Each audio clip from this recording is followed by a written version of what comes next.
अस्सलाम वालेकुम, a very good morning to all of you. सुबह का सितारा में आप तमाम लोगों को खुशामदीद कहती हूँ। मैं हूँ आपकी मेज़बान नबीहा एजाज़ खान। इस उम्मीद और दुआ के साथ प्रोग्राम का आगाज़ कर रही हूँ कि जहाँ जहाँ प्रोग्राम देखा जा रहा है आप तमाम लोग अच्छी सेहत में हैं। अच्छी सेहत में होने के लिए सेहत का ख़याल रखना नाज़रीन बेहद ज़रूरी होता है। हम किसी भी चीज़ पर कॉम्प्रोमाइज़ नहीं करते हैं, लेकिन अपनी सेहत पर बदकिस्मती से हम सबसे ज़्यादा कॉम्प्रोमाइज़ कर रहे होते हैं। और जब दर्द जो है बर्दाश्त से बाहर हो जाती है उस वक्त हमें रियलाइज़ होता है कि ओहो time to go to a doctor. लेकिन वो कहते हैं ना, अब पछताए क्या हुआ जब चिड़ियाँ चुग गई खेत। तो इसका ख्याल हमें डे वन से ही रखना चाहिए, क्योंकि हमारी जो बॉडी है वो अगर हम इसको पढ़ें, इसको जानें, समझने की कोशिश करें तो हमारी जो सारी सेहत का दारोमदार है वो हमारी अच्छी खुराक के साथ लिंक्ड कर रहा होता है। हम अपने खाने को इतना कॉम्प्रोमाइज़ कर रहे होते हैं। Junk food, bad habit, sleeping, हमारा जो पैटर्न है वो भी डिस्टर्ब है। उसकी वजह से हम अक्सर तकलीफ़ में मुब्तला रहते हैं और बीमारियां जो हैं वो हमें अपने घेरे में लिए रखती हैं। तो आज के प्रोग्राम को बिल्कुल सादा रखते हुए सादा ग़िज़ा खाएं, अच्छी सेहत बनाएं, इस हवाले से बात करेंगे। से नो टू रेस्टोरेंट्स, क्योंकि खाने, और अगर हम अभी आज के पाकिस्तान के जो आम बंदे की बात कर लेते हैं कि जो हालातों वाक़यात चल रहे हैं, जिस तरह से महंगाई इतनी पीक पर है, हर बंदा बहुत महंगा खाना अफोर्ड नहीं कर सकता। तो अच्छी सेहत बनाने के लिए नाज़रीन आपको महंगे खाने की ज़रूरत भी नहीं है। आप सादा ग़िज़ा खा के अच्छी सेहत अपनी बरकरार रख सकते हैं। यानी कि दाल सब्ज़ी का जो पोर्शन है, फलों का पोर्शन, उसका ख़याल किस तरीके से रखना है ये आज हम जानेंगे, आपको बताने की कोशिश करेंगे। एक्सपर्ट हमारे साथ इन कॉन्वर्सेशन है, उनका तारुफ मैं आपसे करवा देती हूँ। माहिर ग़िज़ाइयत डॉक्टर वर्दा सिकंदर साहिबा। अस्सलाम वालेकुम, कैसी हैं जनाब आप? वालेकुम अस्सलाम, me perfect, thank you so much for having me. Welcome जनाब। सबसे पहले बैलेंस डाइट का होना कितना ज़रूरी है? देखिए, हमारी बॉडी है, उसका एक हेल्दी इक्विलिब्रियम सेट करने के लिए हमारी बॉडी में जहाँ carbohydrates, proteins, fats, fruits, vegetables, dairy, सबका होना बहुत ज़रूरी है। कहीं हमारे बालों के लिए प्रोटीन ज़रूरी है तो दिल के लिए फ़ैट का रोल है, जिगर में प्रोटीन्स का रोल है। तो हमारी हेड टू टो हर ऑर्गन को मुख्तलिफ किस्म के जो है वो फूड ग्रुप्स चाहिए, जो मैंने आपको बताया। That's awesome. तो आपके नज़दीक जो ग़िज़ा है और ग़िज़ाइयत दोनों डिफरेंट चीज़ें हैं, क्या डेफिनेशन है आपके लिए इसकी? देखिए, हमारे यहाँ कोई भी बीमारी होती है, अगर उसके रूट कॉज की बात की जाए तो वो किसी ना किसी न्यूट्रिएंट की डेफिशिएंसी है। किसी इंसान को डायबिटीज़ हो जाती है तो उसकी अहम वजह कार्बोहाइड्रेट्स ठीक नहीं है। किसी का यूरिक एसिड बढ़ गया है तो उसकी अहम वजह एनिमल प्रोटीन का इंटेक बहुत ज़्यादा है। कोई बच्चे स्टंटेड रह रहे हैं तो प्रोटीन की कमी है। कोई भी डिजीज़ है, अगर आप फैट ज़्यादा ले लें तो हार्ट डिजीज़ बर्डन आप पे ज़्यादा हो जाएगा। तो रूट कॉज किसी ना किसी न्यूट्रिएंट की डेफिशिएंसी है। Excess of everything is also bad. और अगर आप कम लेते हैं तो भी वो डेफिशिएंसीज, अगर आप नमक ही सिंपल कम लेना शुरू कर दें तो आपकी बॉडी हाइपोथायरॉयडिज्म की तरफ जाने लग जाएगी। तो I think this is the perfect example which define you कि न्यूट्रिएंट्स और न्यूट्रिशन कितना मेजर रोल प्ले करती है। अमेजिंग। अच्छा डॉक्टर वर्दा, अब अच्छी सेहत के लिए ये बात कितनी दुरुस्त है कि कोई बहुत महंगे खाने की ज़रूरत नहीं है, कोई बहुत बादाम रोगन नहीं चाहिए, लेकिन अगर हम एक पोर्शन को अंडरस्टैंड कर लेते हैं अपनी खुराक में, जिस तरह से आप जिक्र भी कर रही हैं, मतलब फलों की अगर हम बात करें, सब्ज़ी की, और ख़ासकर मैं दालों का भी जिक्र करना चाहूँगी, क्योंकि हम समझते हैं कि जो दाल खाना है वो शायद एक अच्छी ग़िज़ा नहीं है, या वो हमें इतनी ताकत नहीं पहुंचाएगी, या हम गोश्त ही अगर खाएंगे तो हमें उससे एनर्जी मिलेगी। तो हम सिंपल ग़िज़ा रखते हुए भी अच्छी सेहत हासिल कर सकते हैं। Exactly, you are perfectly right कि बिल्कुल इट इज़ नॉट इम्पॉर्टेंट कि हम लोग गोश्त खाएंगे तो ही प्रोटीन मिलेगी। आप दाल से भी प्रोटीन ले सकते हैं। हर इकोनॉमिक स्टेटस के लिहाज से जो है हमारे पास हर चीज़ अवेलेबल है। एग्जैक्टली, फूड की बहुत ज़्यादा डाइवर्सिटी मौजूद है। ज़रूरी नहीं आपके अंदर आयरन लोड जो है वो कम हुआ हुआ है तो आप जो है मीट ग्रुप भी अप्रोच करें। आप सादी खजूरों का इस्तेमाल कर सकते हैं। सिंपल हमारे पास धनिया पुदीना आ जाता है, उसके अंदर बेहतरीन बी कॉम्प्लेक्सेस, पालक के अंदर आयरन का बेहतरीन कंटेंट मौजूद है। तो बिल्कुल हम लोग, ये सिर्फ हमारी फूड हैबिट्स, फूड ट्रेंड्स और उसके अलावा हमारी चॉइसेस होती हैं जो हम जो है वो सेट कर लेते हैं कि this food group leads to these nutrients. जबकि हमारे पास जो है वो बहुत डाइवर्सिटी है खुराक में। प्रोटीन आप जो एनिमल प्रोटीन है वो आप जो है वो एग से ले सकते हैं। इसी तरह अगर हम चने की दाल की बात करें वो भी फुल ऑफ प्रोटीन्स है हमारे पास। ठीक, अच्छा अब ज़रा पकाने के मेथड पे आ जाते हैं। हमारा जो बनाने का, खाने बनाने का जो रिवायती तरीका है वो अब जो यंगर जनरेशन है शायद दे अंडरस्टैंड कि भाई लेस ऑयली फूड होना चाहिए और जो है वो फैट इतना होना चाहिए या जो कार्ब्स हैं वो हमें उसका इंटेक कम रखना है। लेकिन हमारे जो खाने बनाने की जो एक घरों में जो नॉर्मल एक मेथड या एक जो बड़ी परसेंटेज है वो आज भी वही है कि घी तेल का इस्तेमाल बहुत ज़्यादा किया जाता है, मसाला जात का इस्तेमाल बहुत ज़्यादा किया जाता है। फिर अगर घर में ख़ासकर दाल बनी और हम दाल की अफादियत पे ख़ासकर आज बात करें तो दाल के ऊपर भी हर दाल पर एक तड़का लगना है। तो वो तेल की घी की जो इतनी लेयरिंग हम कर देते हैं हमारे सादे खानों में भी, तो बात तो फिर वहीं पर आन पहुँच चुकी है, वो हमें नुकसान पहुँचा रहे हैं। आपने बड़ी ज़बरदस्त बात की। कुकिंग मेथड कितना ज़्यादा इम्पॉर्टेंट होता है कि अगर if you are not rightly cooking तो वही खाना हमारे लिए पॉइजन बन जाता है, और अगर वो राइटली कुक किया जाए तो वही खाना नरिशमेंट से भरपूर जो होता है। सिंपल आपने जैसे बात की कि दालों का हमारे यहाँ कल्चर है जी, भरपूर मसाले, भरपूर तड़के, भरपूर हरी मिर्चें जो है जी होनी चाहिए, उसके बगैर दाल का क्या मज़ा। ठीक है, लेकिन इस मज़ा के चक्कर में ना उसके डॉक्टर के कितने चक्कर लग जाते हैं। न्यूट्रिएंट्स जो है वो हम बड़े ख़राब कर लेते हैं। हमारे पास जो माइक्रो न्यूट्रिएंट्स होते हैं दालों के अंदर, फलों के अंदर, सब्जियों के अंदर, कई बार उन्हें हम अपने हाथों से भून भून के कम कर देते हैं।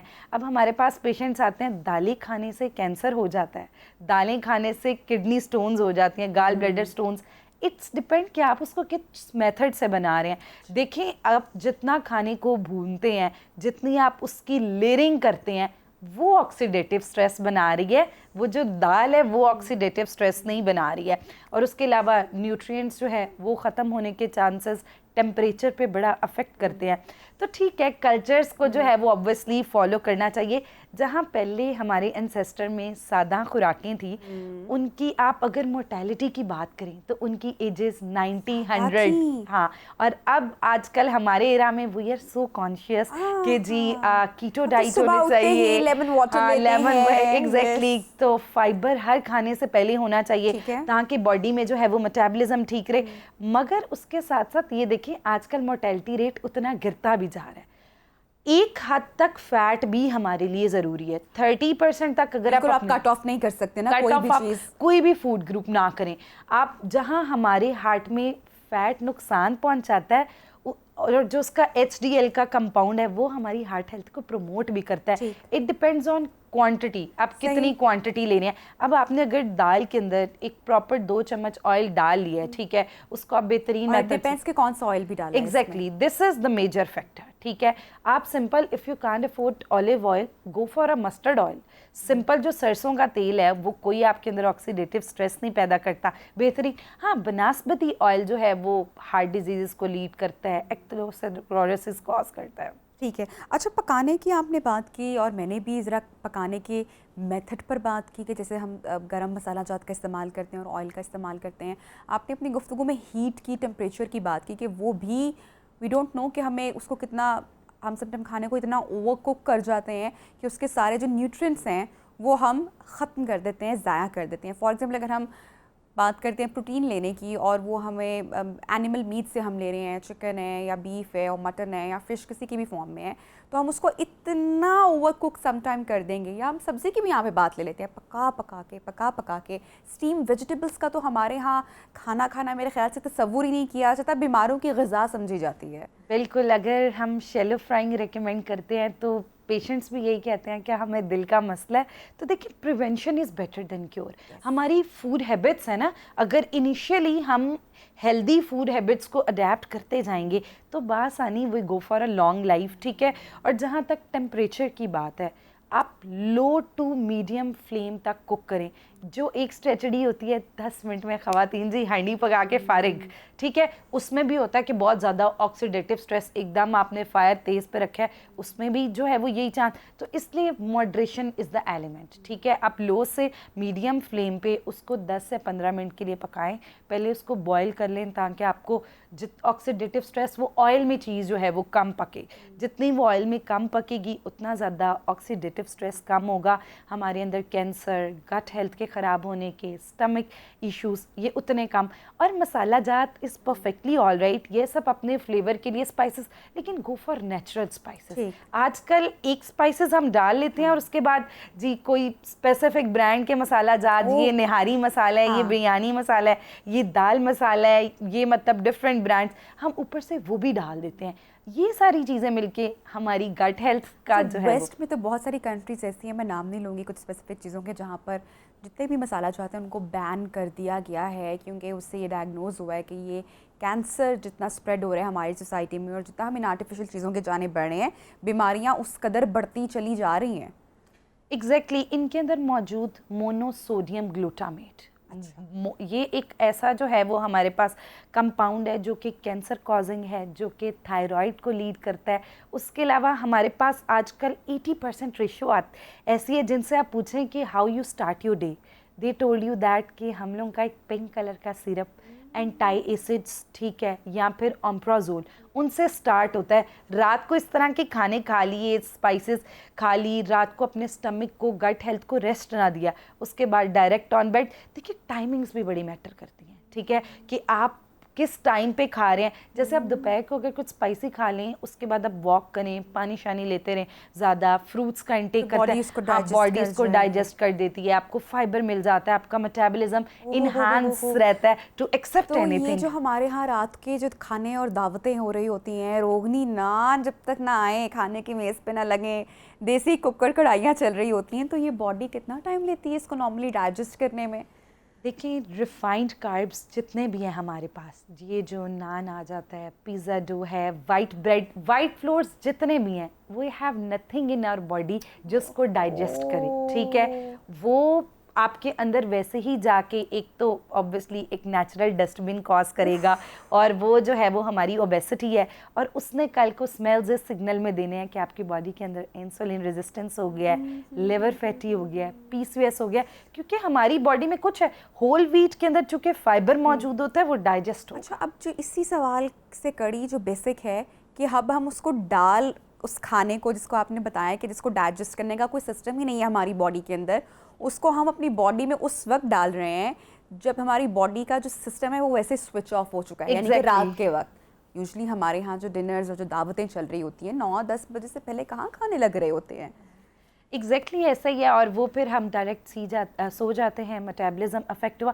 इसलिए आजकल एक डिजीज़ आपको डायरेक्ट नहीं अटैक करती, आजकल यंग लड़कियां आती हैं, they came with the metabolic syndrome, जी थायराइड का भी मसला है, ओबेसिटी भी है, साथ स्टमक भी ख़राब है, साथ एनीमिया भी है, क्योंकि हम लोग अपनी बॉडी को खुद एक ट्रैश समझते हैं जी। अब हमने नान के साथ कुकर कढ़ाइयाँ बहुत सारा ऑयल डाल के वो इस्तेमाल की, उसके साथ without Cola drinks, how it digest.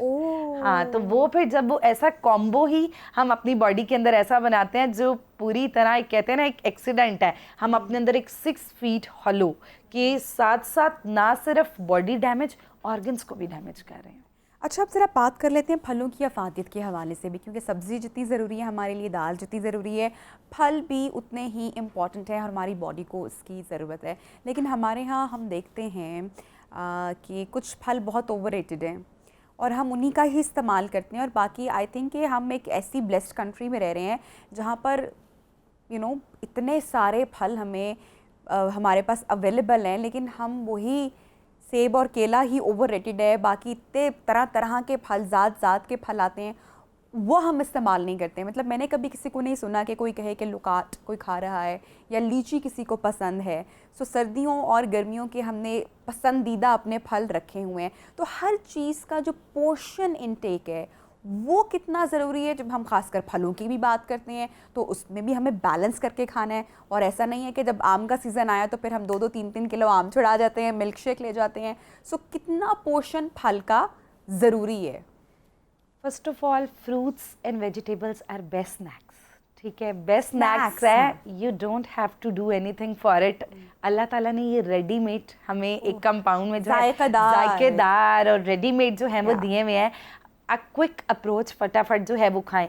देखिए फ्रूट्स एंड वेजिटेबल्स में बहुत ज़्यादा डाइवर्सिटी है, बिल्कुल ऐसा ही होता है, हमारी चॉइस घरों में भी एक प्रैक्टिस होती है जी, सेब खाओ, सेब में बहुत आयरन है, बचपन से वो quotations जी, बिल्कुल, एक बनाना खाओ तुम्हारा वजन बढ़ेगा, पोटेशियम, हाँ एग्जैक्टली। तो लेकिन जबकि हमारे पास दूसरे फ्रूट्स हैं, जैसे हम जब न्यूट्रिशनिस्ट के पास जाते हैं, हमारे अंदर बहुत सारी डेफिशिएंसीज हो गई होती हैं, तो हम कहते हैं डॉक्टर साहब एक अच्छा सा मल्टीविटामिन लिख दें, ठीक है, ताकि सारे जिस्म को न्यूट्रिएंट्स मिल जाएं।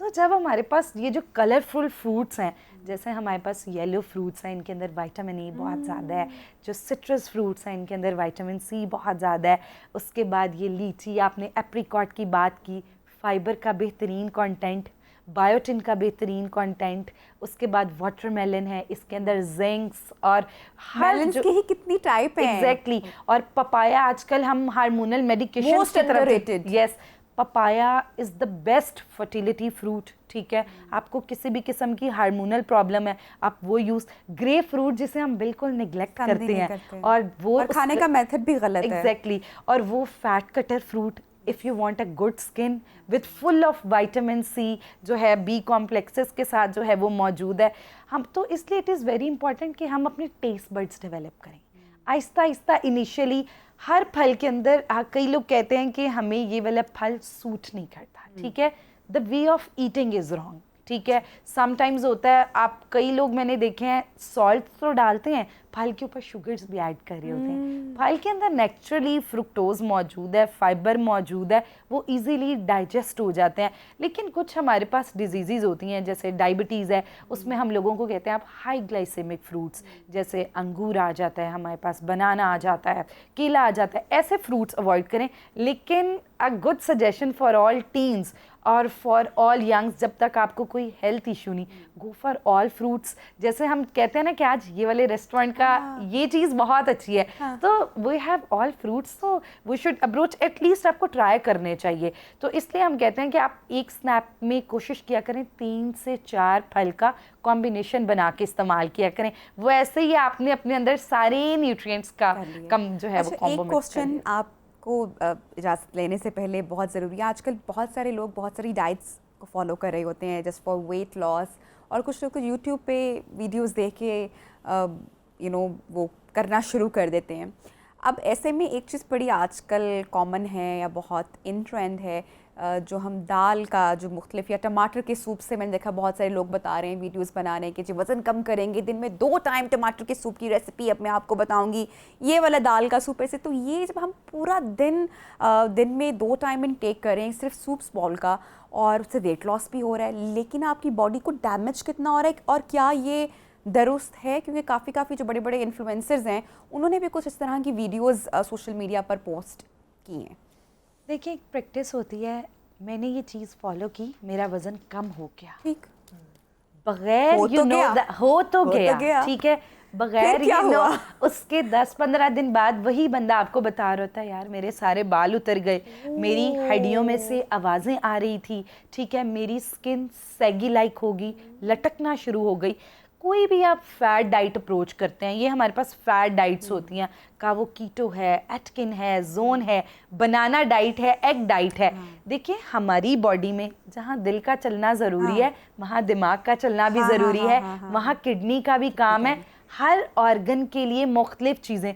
तो आप देखें जब हम अपनी बॉडी को स्पेसिफिक एक सूप दे रहे हैं, ठीक है, इसका ये मतलब है हम सिर्फ अपने जिस्म के अंदर सॉल्ट्स और प्रोटीन के कुछ चंक्स, अगर आप चिकन का या कैबेज या फ्रूट स्पेसिफिक किसी भी चीज़ का आप जो है वो सूप बना लेते हैं, तो सिर्फ तो कहाँ आपकी हमारा major source of energy carbohydrates है। अगर 3 दिन तक जिस्म को कार्बोहाइड्रेट्स ना मिले तो बॉडी कीटोन्स बनाना शुरू कर देती है, और डिफरेंट जो है वो बड़ी स्वेयर कॉम्प्लिकेशंस। इस पर हम एक वर्दा साहिबा एक पूरा शो आई एम श्योर कि हम डिज़ाइन कर सकते हैं कि जो सूप्स आजकल इन ट्रेंड हैं Exactly. और जो डाइट आजकल आपने बहुत सारी, मैं तो शायद मुझे लग रहा है कि काफ़ी सारी नई किस्म की इकसाम की डाइट्स भी आ चुके हैं, तो इस पर कि इनके फ़ायदे कब हैं, बॉडी टाइप आपकी और किस तरह से हम वज़न घटा सकते हैं सही ग़िज़ा का इस्तेमाल करते हुए, and say no to all those taglines जो कहते हैं ना कि 10 दिन में 5 किलो वज़न घटाएं। तो ऐसी वीडियोस देख के कोई ऐसी गलती या बेवकूफ़ी मत करें जिसका बाद में आपको नुकसान उठाना पड़े। थैंक यू सो मच पर्दा जी, आपने टाइम निकाला हमारे प्रोग्राम के लिए।